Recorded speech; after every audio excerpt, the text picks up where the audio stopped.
just as Indian villages have looked for ages. The red man set up housekeeping in America so long ago that he's the real American, and all whites are just immigrants. Horsemanship still flourishes among the more vigorous tribes. Prosperous reservation life and farming have won many an Indian over to the automobile, but not these chaps. They ride like warriors of old. Getting ready for a tribal council, where each man has his chance to talk, loud and plenty. For the Indian is not a silent, unsocial creature.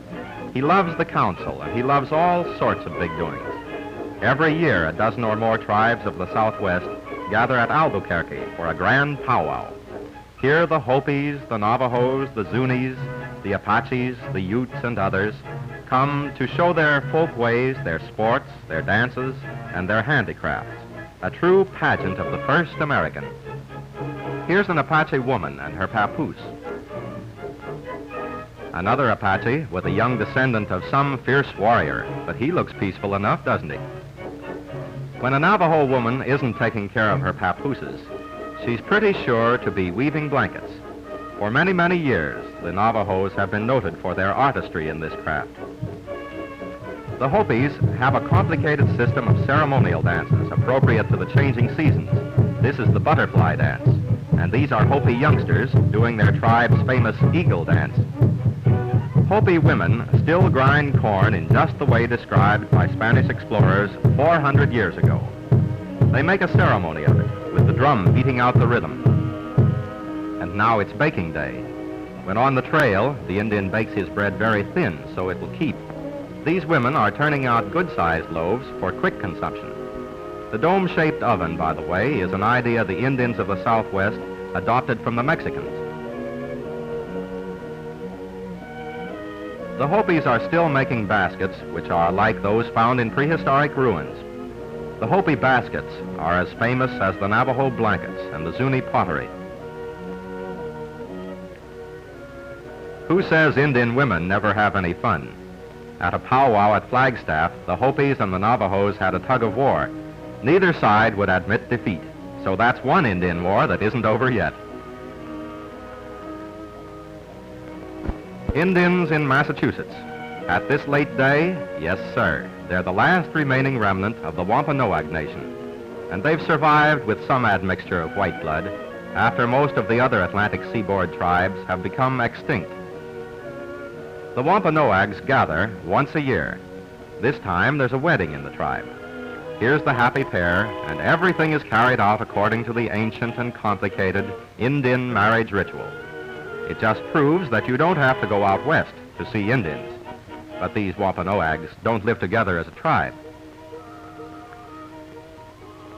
The Indian is a natural athlete. Even the girls can run like an Indian. We make a great mistake when we think the Indian doesn't like fun. They love games of all sorts. Here's how they have potato races on horseback among the Navajos. A lot of us remember how Jim Thorpe and other Carlisle stars took to football. And of course, lacrosse is absolutely an Indian game. Here's another that I don't think many people have seen. It's an old tribal sport of the Cherokees. It's something like lacrosse, but there are 25 on a side.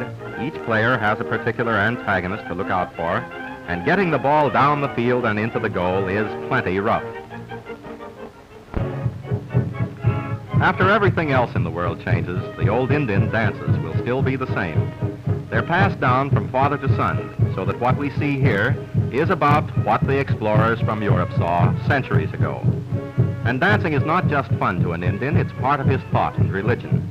Yes, indeed, every little movement has a meaning of its own. For instance, here's the dance that the Sioux Warriors put on in honor of a visiting chief. Meet Chief Muskrat of the Sioux, boss of this particular powwow.